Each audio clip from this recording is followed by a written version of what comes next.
Hi hello സുഹൃത്തുക്കളെ, ഇന്നത്തെ video എന്ന് പറഞ്ഞാൽ ഞാൻ ഇന്നലെ ഒരു ടോണിക്ക് ഉണ്ടാക്കുന്ന വിധം പറഞ്ഞായിരുന്നു. അല്ലാതെ 2 ചെറിയ ടിപ്സും കൂടി പറഞ്ഞ ശേഷം ഞാൻ ആ ടോണിക്ക് എങ്ങനെയാണ് ഉണ്ടാക്കുന്നതെന്ന് പറയാം. ടിപ്സ് എന്താണെന്ന് വെച്ചാൽ നമുക്ക് വീട്ടിൽ ചെയ്യാവുന്ന ചെറിയ കുറച്ച് കാര്യങ്ങളാണ്. അതായത് നമ്മൾ ഏത്തപ്പഴം വാങ്ങിക്കുന്ന സമയത്ത് ആ ഏത്തപ്പഴത്തിൽ ഒരു 3-4 തുള്ളി പനിനീര് കൂടി ചേർത്ത് നമ്മുടെ മുഖത്ത് അപ്ലൈ ചെയ്ത് കഴിഞ്ഞാൽ നമുക്ക് മുഖത്ത് നല്ല ഗ്ലേസിങ്ങും ഗ്ലോയും വരുന്നതിന് നല്ല സഹായിക്കുന്ന ഒരു എഫക്റ്റാണ് ഈ ഏത്തപ്പഴത്തിനുള്ളത്. അപ്പോൾ നിങ്ങളത് ആഴ്ചയിൽ ഒരു 5 ദിവസമെങ്കിലും ചെയ്തു നോക്കുക. തുടർച്ചയായിട്ട് ഒരു 10 ദിവസം ചെയ്തതിന് ശേഷം നിർത്തിയാലും കുഴപ്പമില്ല. അപ്പോഴത്തേക്ക് സ്കിന്നിൽ നല്ല ഗ്ലോ ആയി തുടങ്ങും. ഇനി ഇത് ഏത് സ്കിന്നുകാർക്ക് വേണമെങ്കിലും യോജിക്കുന്ന ഒരു പാക്കാണിത്. ഇനി ഒരു ബ്ലീച്ചിങ് എഫക്റ്റ് ചെയ്യുന്ന ഒരു ബ്ലീച്ചാണ് പറയാൻ പോകുന്നത്. എന്താണെന്ന് വെച്ചാൽ നമ്മൾ കുറച്ച് ബാർലിപ്പൊടി എടുക്കുക, അതിൽ കുറച്ച് തേനും കൂടി ആഡ് ചെയ്യുക. അതിനുശേഷം നമ്മൾ വെള്ളരിയുടെ നീരും ക്യാരറ്റിൻ്റെ നീരും തുല്യ അളവിലെടുത്ത ശേഷം ഇതിലേക്ക് മിക്സ് ചെയ്യുക. ഇത് മുഖത്ത് അപ്ലൈ ചെയ്ത് കൊടുത്തു കഴിഞ്ഞ ശേഷം എന്ത് ചെയ്യണം, ഒരു അരമണിക്കൂർ കഴിഞ്ഞ് നിങ്ങൾ കഴുകിക്കളയുക. ഈ 2 ടിപ്സും നമുക്ക് വേണ്ടുന്ന ടിപ്സുകളാണ്. ഇത് നിങ്ങൾ ചെയ്തു നോക്കുക. ബാർലി എന്ന് പറഞ്ഞാൽ നമുക്ക് യൂറിൻ പോകാത്ത പ്രശ്നത്തിനെല്ലാം വളരെ ഉപയോഗമുള്ള ഒരു സംഭവമാണ്. അതായത് വെള്ളമായിട്ട് കുടിച്ച് കഴിഞ്ഞാൽ വളരെ നല്ലതാണ്. അപ്പോൾ നമുക്ക് ഇത് ഫൈബറിൻ്റെ കണ്ടൻ്റ് ഉള്ളതാണ്, വളരെ നല്ലതാണ്. നമുക്കത് ബാർലി എന്ന് പറയുന്നത് നമുക്ക് ഡെയിലി അത് കഴിച്ചു കഴിഞ്ഞാൽ ഗ്ലേസിങ് നമ്മുടെ ശരീരത്തിനൊക്കെ തന്നെ നല്ല വെള്ളമായിട്ട് കുടിച്ചു കഴിഞ്ഞാൽ തന്നെ നല്ല സ്കിന്നിനെല്ലാം നല്ലതാണ്. അപ്പോൾ ഇത് ആഡ് ചെയ്ത് നമ്മളൊരു ബ്ലീച്ചിങ് എഫക്റ്റായിട്ട് നമ്മുടെ മുഖത്ത് അപ്ലൈ ചെയ്ത് കൊടുത്താൽ വളരെ നല്ല റിസൾട്ടാണ്. നിങ്ങൾ ചെയ്തു നോക്കുക.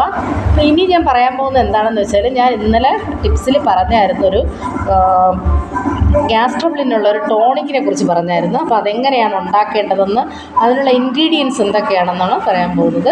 അതായത് 1 കിലോ ഇഞ്ചിക്ക് വേണ്ടുന്ന ഇൻഗ്രീഡിയൻസാണ് പറയാൻ പോകുന്നത്. 1 കിലോ ഇഞ്ചി അതിലെന്തൊക്കെയാണ് ചേർക്കേണ്ടതെന്നുള്ളതാണ് പറയാൻ പോകുന്നത്.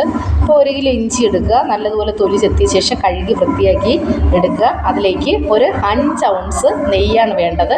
അതുപോലെ 1/2 കിലോ കൽക്കണ്ടം, 1/2 കിലോ പഞ്ചസാര, ഒരു 8 ചെറുനാരങ്ങ, ഒരു 1/2 കിലോ വെളുത്തുള്ളി, ഒരു ചെറിയ കുപ്പി തേൻ. ഇത്രയും സാധനങ്ങളാണ് ഇൻഗ്രീഡിയൻസ് ആയിട്ട് നമുക്ക് വേണ്ടത്. അപ്പോൾ ഇനി അത് എങ്ങനെയാണ് തയ്യാറാക്കുന്നതെന്ന് ചോദിച്ചാൽ ഇഞ്ചി ചതച്ച് പിഴിഞ്ഞ് അതിൻ്റെ ചാറെടുത്ത് മാറ്റി വയ്ക്കുക. ഇതിൻ്റെ മാറ്റി വെച്ച് കുറച്ച് സമയം വെയിറ്റ് ചെയ്യുക. അപ്പോൾ ഇതിൻ്റെ കാരം അടിഞ്ഞ ശേഷം ഇത് തെളിനീര് ആണ് നമ്മൾ ഊറ്റിയെടുക്കേണ്ടത്. ഇനി ഈ തെളിനീര് ഊറ്റിയെടുത്തതിന് ശേഷം ഇത് നെയ്യിൽ വെളുത്തുള്ളി നല്ലതുപോലെ ഒന്ന് മൂപ്പിച്ച് കോരിയെടുത്ത് മാറ്റി വയ്ക്കുക. അതിനുശേഷം നാരങ്ങ പിഴിഞ്ഞ് നീരെടുത്ത് മാറ്റി വയ്ക്കുക. അപ്പോൾ ഇതിനി ഇത്രയും ഇൻഗ്രീഡിയൻസും മാറ്റി വെച്ചതിന് ശേഷം ഇത് തയ്യാറാക്കുന്നത് എങ്ങനെയാണെന്ന് വെച്ചാൽ വെളുത്തുള്ളി മൂപ്പിച്ചതിന് ശേഷം ആ നെയ്യിൽ ഇഞ്ചി നീര് ചൂടാക്കിയെടുക്കുക. ഇതിലേക്ക് കൽക്കണ്ടവും പഞ്ചസാരയും ചേർത്ത് ഇളക്കിയ ശേഷം ഇതിൽ എന്ത് ചെയ്യണം, ഈ ചേർത്തിളക്കുന്ന ആ ചൂട് ഒന്ന് പാനിപ്പരുവാകുമ്പോൾ നാരങ്ങയുടെ നീരൂടെ ചേർത്ത് കൊടുക്കുക. അതിനുശേഷം അടുപ്പിൽ നിന്ന് വാങ്ങി വെച്ചതിന് ശേഷം വെളുത്തുള്ളി ചേർക്കുക.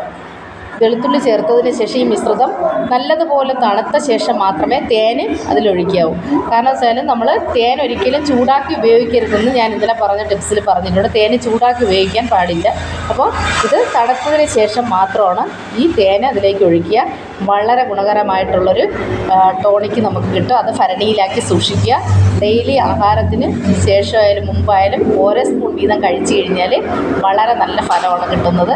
അപ്പോൾ കൂട്ടുകാരെ, നാളെ പുതിയ വീഡിയോ ആയിട്ട് വരുന്നതായിരിക്കും. നിങ്ങൾ ലൈക്ക്, കമൻറ്റ്, ഷെയർ, സബ്സ്ക്രൈബ് ഒക്കെ ചെയ്യുക. നാളെ പുതിയ വീഡിയോ ആയിട്ട് കാണാം. ബൈ.